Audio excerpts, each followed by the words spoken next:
विरज मंत्रों से आहुति करके होता रजोगुण रहित शुद्ध हो जाता है। फिर शिव का अनुग्रह पाकर वह ज्ञानवान होता है। तदंतर गोबर लाकर उसकी पिंडी बनाए, फिर उसे मंत्र द्वारा अभिमंत्रित करके अग्नि में डाल दें। इसके बाद इसका प्रोक्षण करके उस दिन व्रती केवल हविष्य खाकर रहे। जब रात बीतकर प्रातः काल आए तब चतुर्दशी में पुनः पूर्वोक्त सब कृत्य करें। उस दिन शेष समय निराहार रहकर ही बिताए। ओम नमः शिवाय। कैसे हैं आप लोग? ईश्वर कृपा से आप सब अच्छे होंगे। ईश्वर सब पे कृपा बनाए रखे, सबका कल्याण करे। आज मैं बताने जा रही हूँ श्री शिव महापुराण के वायव्य संहिता पूर्व खंड अध्याय नंबर 33 नंबर पाशुपत व्रत की विधि और महिमा तथा भस्म धारण की महत्ता का वर्णन करने जा रहे हैं। ओम नमः शिवाय, ओम नमः शिवाय, हर हर भोले नमः शिवाय, गंगाधराय शिव गंगाधराय, हर हर भोले नमः शिवाय, नमः शिवाय, ओम नमः शिवाय, हर हर भोले नमः शिवाय। ओम नमः शिवाय। ऋषि बोले, भगवान हम परम उत्तम पाशुपत व्रत को सुनना चाहते हैं, जिसका अनुष्ठान करके ब्रह्मा आदि सब देवता पाशुपत माने गए हैं। वायुदेव ने कहा, मैं तुम सब लोगों को गोपनीय पाशुपत व्रत का रहस्य बताता हूँ, जिसका अथर्वशीष में वर्णन है तथा जो सब पापों का नाश करने वाला है। चित्रा से युक्त पूर्णमासी इसके लिए उत्तम काल है। शिव के द्वारा अनुग्रहित स्थान ही इसके लिए उत्तम देश है, अथवा क्षेत्र बगीचे आदि तथा वन प्रांत भी शुभ एवं प्रशस्त देश है। पहले त्रयोदशी को भली भांति स्नान करके नित्य कर्म संपन्न कर लें, फिर अपने आचार्य की आज्ञा लेकर उनका पूजन और नमस्कार करके व्रत के अंग रूप से देवताओं की विशेष पूजा करें। उपासक को स्वयं श्वेत वस्त्र, श्वेत यज्ञोपवीत्र, श्वेत पुष्प और श्वेत चंदन धारण करना चाहिए। वह कुश के आसन पर बैठकर हाथ में मुट्ठी भर कुश ले पूर्व या उत्तर की ओर मुंह करके 3 प्राणायाम करने के पश्चात भगवान शिव और देवी पार्वती का ध्यान करे। फिर यह संकल्प करे कि मैं शिव शास्त्र में बताई हुई विधि के अनुसार यह पाशुपत व्रत करूंगा। वह जब तक शरीर गिर न जाए तब तक के लिए, अथवा 12, 6 या 3 वर्षों के लिए, अथवा 12, 6, 3 या 1 महीने के लिए, अथवा 12, 6, 3 या 1 दिन के लिए इस व्रत की दीक्षा ले। संकल्प करके विरजा होम के लिए विधिवत अग्नि की स्थापना करके क्रमशः घी, समिधा और चरु से हवन करे। तत्पश्चात तत्वों की शुद्धि के उपदेश से फिर मूल मंत्र द्वारा उन समिधा आदि सामग्रियों की ही आहुतियां दें। उस समय वह बारंबार यह चिंतन करे कि मेरे शरीर में ये तत्व है सब शुद्ध हो जाए। उन तत्वों के नाम इस प्रकार हैं। पांचों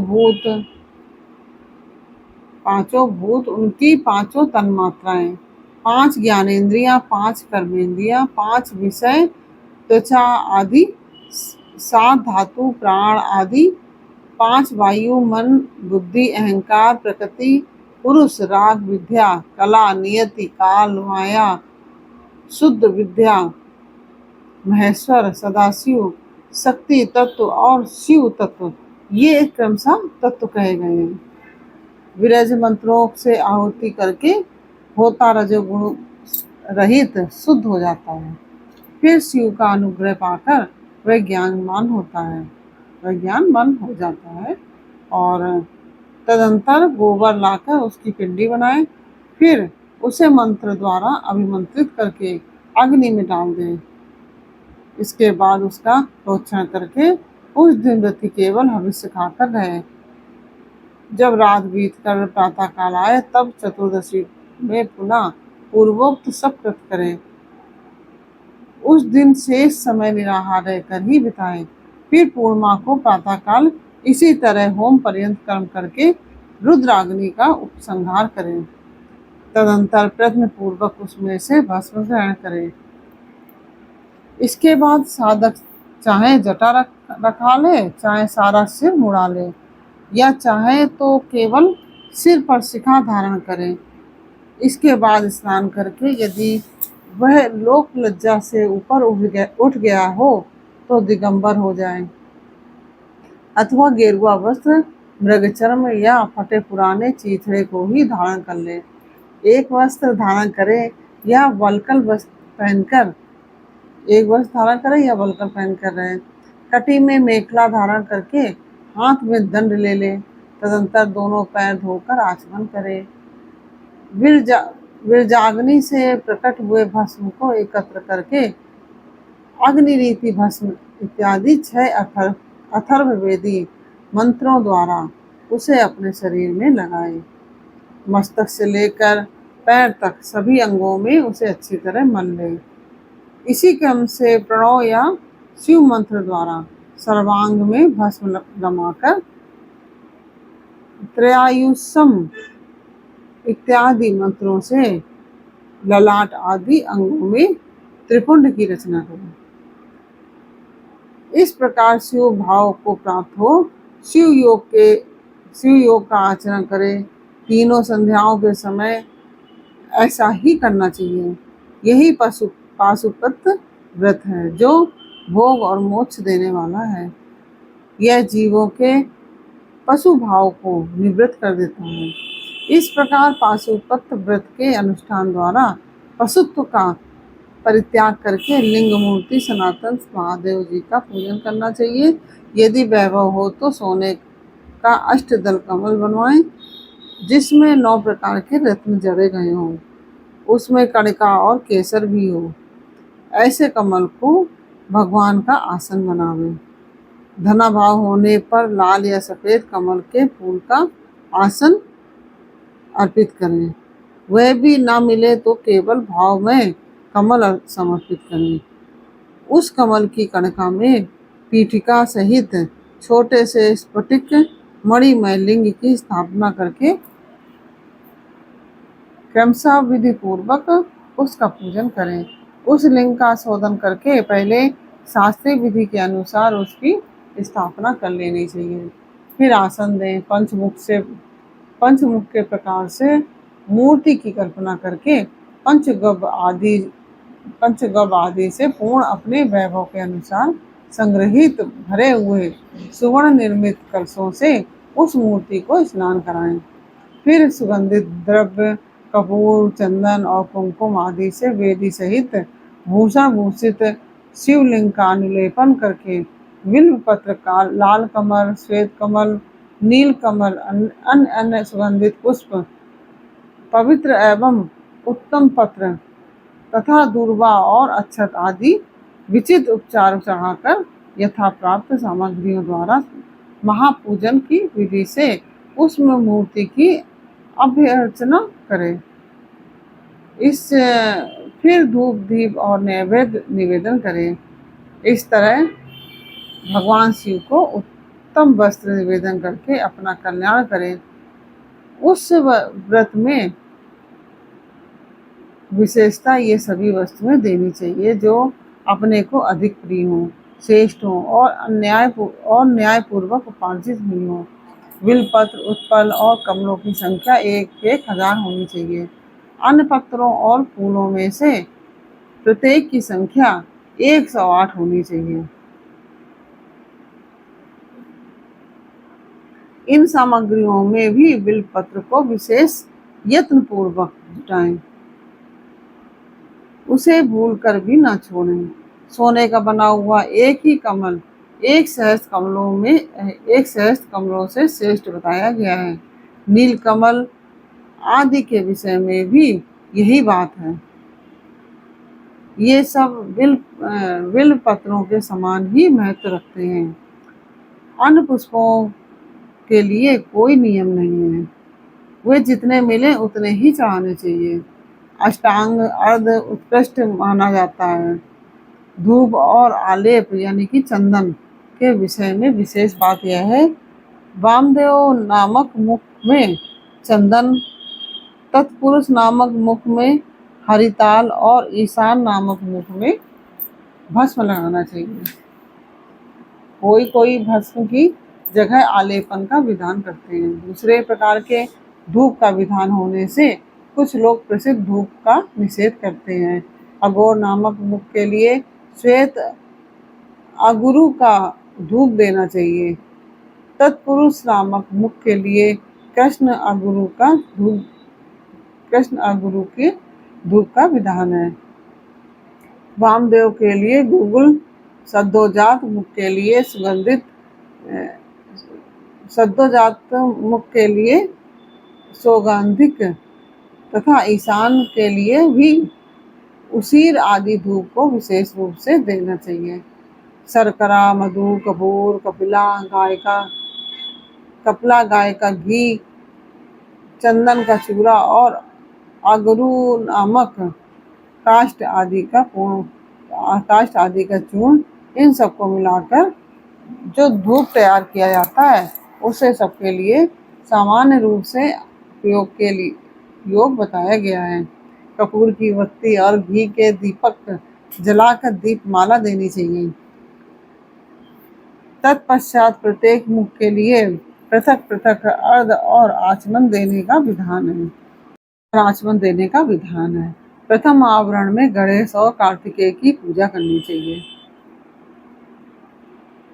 उनके साथ ही बाह्य अंगों की भी पूजा आवश्यक है।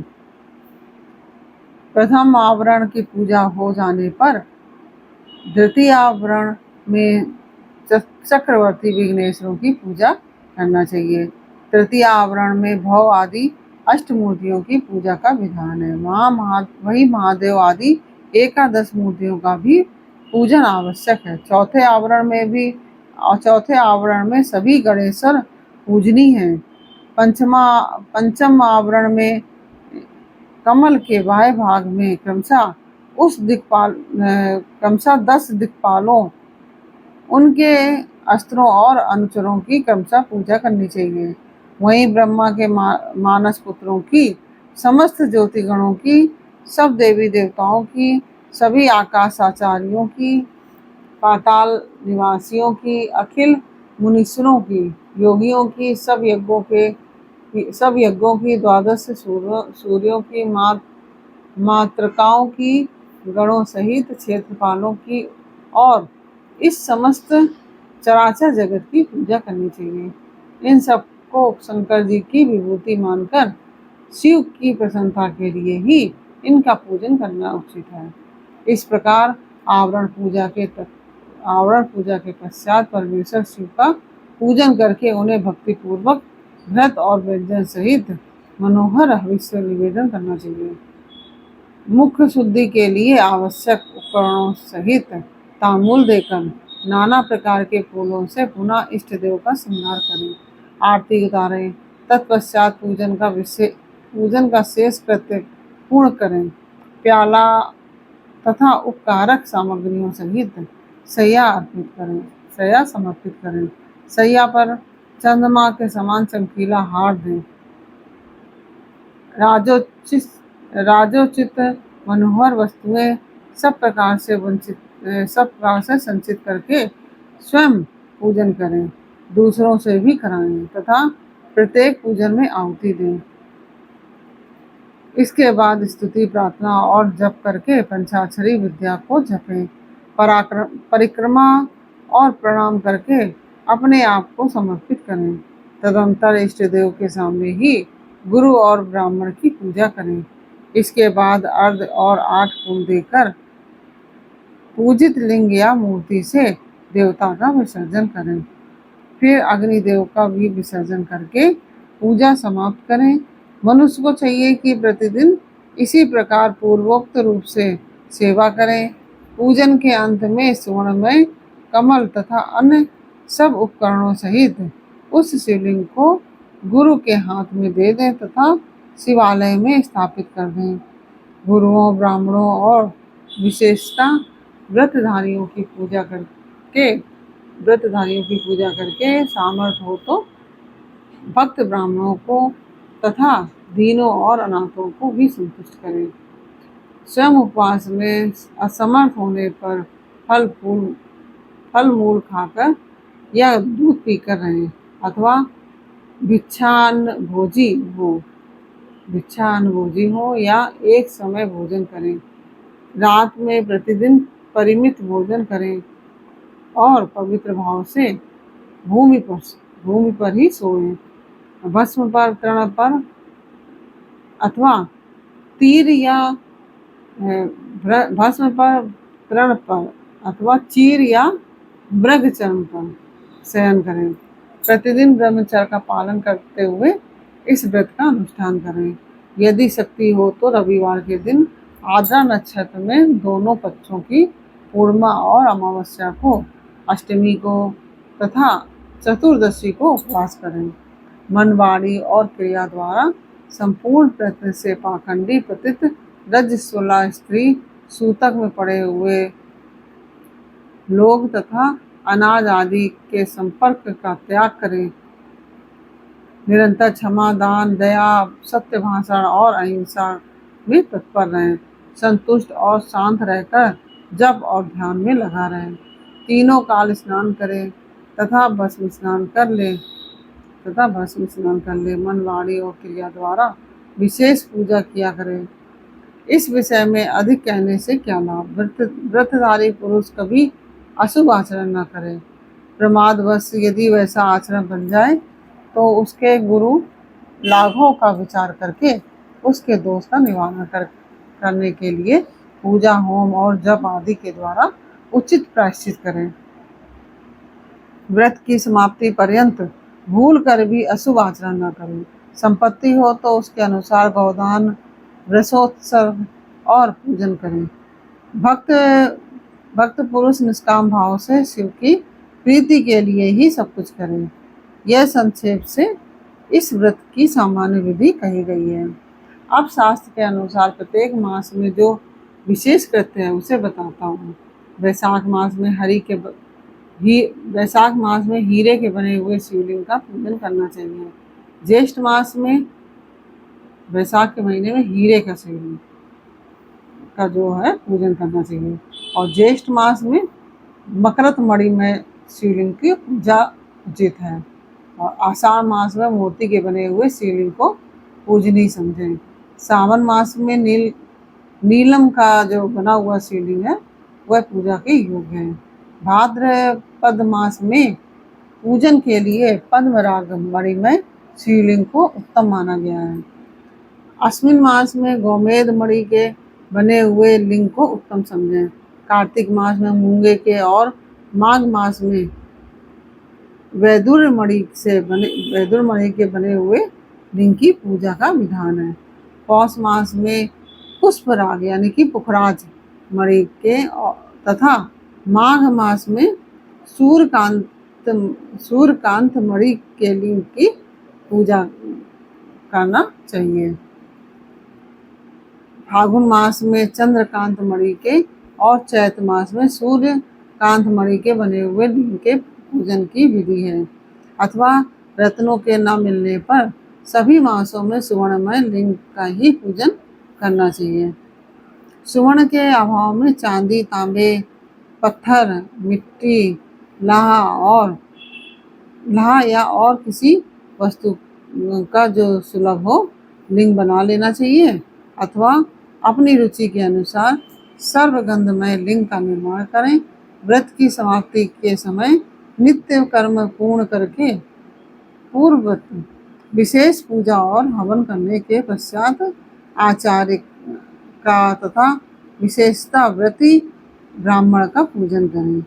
फिर आचार्य की आज्ञा ले पूर्व या उत्तर की ओर मुंह करके कुशासन पर बैठे। हाथ में कुश ले प्राणायाम करके सांब सदा शिव का प्राणायाम करके शाम सदा शिव का ध्यान करते हुए यथाशक्ति मूल मंत्र का जप करें। फिर पूर्ववत आज्ञा ले हाथ जोड़कर नमस्कार करके कहे कि भगवान आप अब मैं आपकी आज्ञा से इस व्रत का उत्सर्ग करता हूँ। ऐसा कहकर शिवलिंग के मूल भाग में उत्तर दिशा की ओर कुशों का त्याग करें। तदंतर दंड, चीर, जटा और मेखला को भी त्याग दें। इसके बाद फिर विधि पूर्वक आचमन करके पंचाक्षर मंत्र का जाप करें।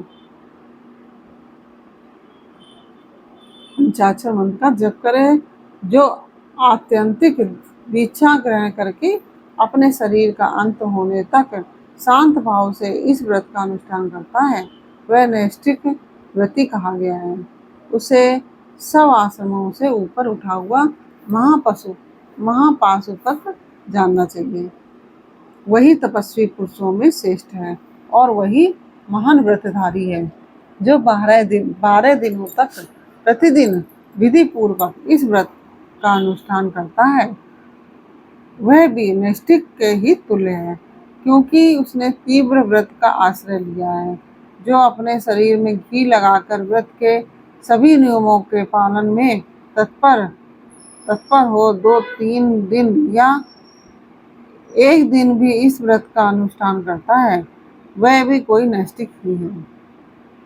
जो निष्काम होकर अपना परम कर्तव्य मानकर अपने आप को शिव के चरणों में समर्पित करके इस उत्तम व्रत का सदा अनुष्ठान करता है उसके समान कहीं कोई नहीं है। विद्वान ब्राह्मण भस्म लगाकर महापातक जनित अत्यंत दारुण पापों से भी तत्काल छूट जाता है, इसमें संशय नहीं है। रुद्राग्नि का जो सबसे उत्तम वीर यानी कि बल है वही भस्म कहा गया है। अतः जो सभी समयों में भस्म लगाए रहता है वह वीरवान माना गया है। भस्म में निष्ठा रखने वाले पुरुष के सारे दोष उस भस्माग्नि के